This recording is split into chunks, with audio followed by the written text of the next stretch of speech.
Joseph Gordon-Levitt, Jamie Foxx dans un film. Ah bah moi je vais essayer de regarder ça, surtout qu'il y a l'air d'avoir de l'action, ça a l'air cool, non? C'est parti.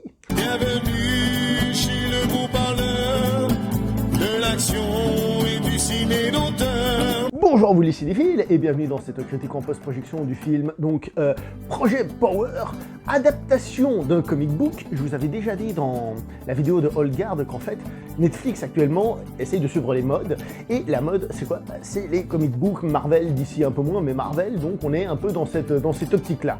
Alors qu'est-ce qu'ils prennent comme comics? Et ben ils prennent ceux qui restent, et qu'est-ce qui reste? Bah Valiant, ça a été pris avec grand succès et tout, donc ils prennent un petit peu ce qu'ils peuvent, et là donc ils adaptent un autre comic book qui s'appelle donc Projet Super Power.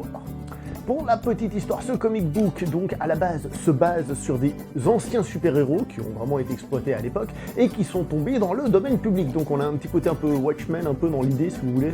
C'est-à-dire on recycle des anciens pour raconter quelque chose de nouveau. Et merci Wikipédia parce que j'en avais aucune idée. Donc voilà. Netflix donc adapte des comic books parce que c'est à la mode et tout, et ils essayent de faire en sorte que le public soit intéressé. Comment ils font ça? Et ben en mettant des noms assez forts pour nous attirer, et dans ce cas-là justement on a Jamie Foxx et Joseph Gordon-Levitt, deux acteurs que j'aime bien, qui sont à l'affiche de ce film. Alors ce film, qu'est-ce qu'il vaut? Très honnêtement, je suis un petit peu partagé, parce qu'il y a des trucs super, mais c'est dommage que ça va pas au bout. Et pour ça, je vais vous prendre la mise en scène du film. La mise en scène, c'est clairement pas un truc plan-plan en mode filmer n'importe comment, les plans les plus simples et tout. Non, non, non, non, non. Au contraire, il y a des plans, on va dire, un peu fous, un peu recherchés. Au bout d'un moment, il y a un mec qui a un flingue comme ça, puis en fait, la caméra est donc, on va dire, sur le flingue, tournée vers la personne, et donc elle bouge avec le flingue et tout. Il y a des plans comme ça. Il y a un plan aussi, bon, on dirait de nos jours, c'est un peu classique, avec un casque de moto, et on a des plans dans le casque de moto. Alors, non pas la Iron Man de face, mais un peu de côté comme ça. Et à un moment donné, elle ouvre une porte avec une carte, et au lieu d'avoir, je sais pas, le plan de la machine et puis la carte qui passe, non, on a un plan qui est de bas en haut comme ça, clic, boum. Donc il y a vraiment une recherche esthétique dans le film pour nous proposer des plans qui sortent de l'ordinaire. Et ça, je trouve que c'est vachement cool. Il y a aussi un travail des lumières, un côté un peu néon, on dirait ça, des couleurs genre orange, bleu, des trucs comme ça, pour donner une ambiance au film. Et tu vois ça, tu te dis, ouais, ce film, il a vraiment été fait avec une envie de raconter quelque chose, sans doute très proche du comics book d'origine, mais il n'empêche que c'est vachement cool. Mais alors pourquoi est-ce que je suis partagé? Eh bien parce que cette mise en scène, hélas, au niveau de la caméra et des angles de vue, eh bien parfois, elle ne suit pas assez bien l'action quand il y en a. C'est-à-dire, parfois on a des jolis plans qui sortent de l'ordinaire, mais qui ne mettent pas en avant l'action. Je vais prendre un exemple. À un moment donné, il y a les personnages, ils se battent, et le gentil, on va dire, il se bat contre un méchant qui est élastique.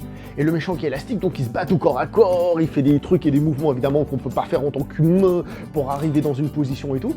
Sur le papier, c'est énorme, c'est énorme. Et en plus, il y a des plans que j'ai dit, il a des plans qui sortent un peu de l'ordinaire et tout. Mais hélas, c'est trop cuté, et la lisibilité globale du combat, elle en prend plein la gueule quand même, ce qui fait que c'est un peu dommage. Et surtout cette scène-là, si je vous prends cette scène-là, c'est parce qu'elle aurait été magnifique, avec une vraie mise en scène bien faite, où, je sais pas moi, l'adversaire, il est en position en train de faire une technique, par exemple d'étranglement, et de là, il fait un mouvement totalement inhumain, je sais pas, l'autre il se libère, il commence à lui faire un truc au bras, et parce qu'il est élastique, il reprend une autre position, et que là, le héros soit obligé de se dépatouiller et tout.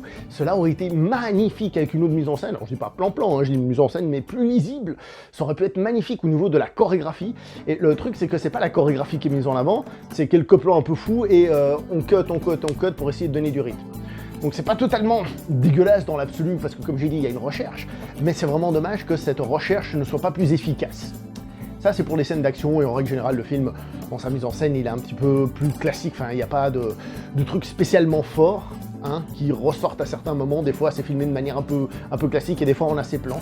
Donc, c'est bien, il y a un effort, mais il est un peu dans le vide, c'est dommage. S'il avait été un peu plus centré, un petit peu plus dirigé, ça aurait pu être vachement meilleur. Pour ce qui est des acteurs, ils sont plutôt bons, voire même très bons, hein. Jamie Foxx, moi j'adore, mais par exemple, je reviens à la mise en scène, Jamie Foxx, qui a des moments dramatiques, et parfois, et je trouve que c'est pas assez bien mis en avant, comme si on ne le filmait pas assez bien, ou on lui laissait pas assez le temps de se poser.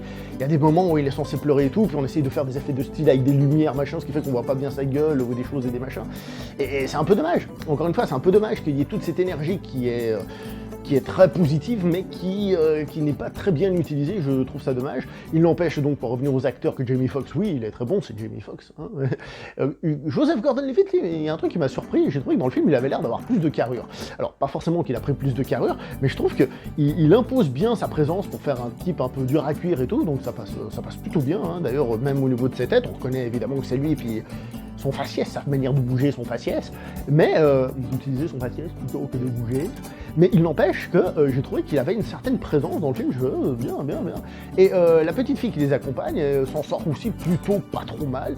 Elle qui est là pour apporter le côté adolescent, hein, parce que je rappelle qu'on est dans un film, il faut viser les adolescents, donc on la met elle, puis on essaie de lui donner un côté cool en mode je fais du rap et du machin, toi. Ok, c'est bien, hein, bon, c'est pas trop grossier, c'est pas mal fait, ce qui fait que ça passe, vous voyez ce que je veux dire, mais c'est là, mais bon, on a déjà vu bien pire chez Netflix, donc non, franchement, l'actrice se débrouille pas mal et le personnage est pas encore trop chiant à ce niveau-là, donc c'est plutôt réussi, je trouve. Pour ce qui est de l'histoire, je trouve que c'est pas trop mal, ça fait un peu limitless, on prend une capsule et on développe un super pouvoir quelconque dans ce cas-là, évidemment chacun différent et tout, c'est plutôt intéressant, mais c'est pas le gros point fort, c'est pas waouh quel scénario, et je dis même pas quel scénario complexe avec de la philosophie et tout ça, non, je dis évidemment, c'est pas non plus un scénario qui est efficace pour faire ressortir, je sais pas moi, l'action et tout ça, il est un petit peu entre deux, encore une fois, il y a des bonnes idées, hein, je vais pas vous raconter les dessous de l'affaire, on va dire, mais il y a des bonnes idées, le principe de base est plutôt intéressant, mais dans sa construction, c'est clair que ça manque un peu d'énergie et de puissance. Avec ce film, on a un petit peu le même problème qu'on a d'habitude chez Netflix. D'ailleurs, j'ai pensé peut-être faire une vidéo là-dessus. C'est-à-dire, tout d'abord, comme disaient des gens dans les lives, une communication. C'est-à-dire que le film, on a envie de le voir parce que le résumé a l'air sympa et parce qu'on a des têtes d'affiche. Des fois des têtes d'affiche devant la caméra, parfois derrière la caméra. Mais en tout cas, il y a quelque chose qui nous attire pour qu'on regarde le film. Et quand on arrive et on regarde le film, on se rend compte, si on compare un film au cinéma, que généralement, évidemment il y a des Scorsese qui sont des Scorsese, généralement on se rend compte que ouais, le film, il y a un truc qui manque, ça manque peut-être de relecture, ça fait un peu brouillon le tout comme ça, l'intégrale du film fait un petit peu brouillon. Et c'est un peu la sensation qu'on a là, un film fait par des gars qui ont des très bonnes ambitions, qui essayent de faire des bons trucs, mais à l'arrivée on a quand même l'impression de voir un film un petit peu qui aurait pu être mieux s'il avait été un peu mieux travaillé. Alors évidemment, un film comme ça, il aurait pu sortir au cinéma, hein, je dis pas. Mais c'est un petit peu dommage c'est presque très bien, vous voyez ce que je veux dire? Ça allait vers le très bien, puis ça devient moyen. Et c'est vraiment dommage. Et quand je dis moyen, il y en a même qui ont peut-être trouvé carrément nul, hein, parce que le scénario, c'est pas ce qu'il y a de plus poussé. Je sais que pour beaucoup, le scénario, c'est le truc le plus important. Et comme les scènes d'action sont mi-figue, mi-raisin, bon, les scènes d'action, les gens sont un peu moins regardants que moi là-dessus, ils ont un peu moins l'œil habitué à ça. Peut-être ça passera. Moi, en tout cas, je vous conseille ce film, gentiment, évidemment, si vous avez l'occasion de le voir sur Netflix, hein, je veux dire, rien d'autre à voir, pourquoi pas, mais évidemment, sur la quantité de films historiques sortis qu'on a tous encore à voir, je pense qu'on peut trouver plus intéressant et mieux à regarder, mais bon, pourquoi pas, voilà. Je pense que vous allez le regarder passer une nouveauté, et puis parce qu'il y a ces acteurs, évidemment, comme j'ai fait moi, donc ne vous privez pas. Je vais m'arrêter là pour cette vidéo, n'oubliez pas de liker, commenter, partager, on se voit prochainement pour une prochaine vidéo, jusqu'à la portez-vous bien, et ciao tout le monde. Bienvenue chez le beau parleur de l'action et du ciné d'auteur. Et si on essayait de réunir une équipe pour parler de ça? La Justice League.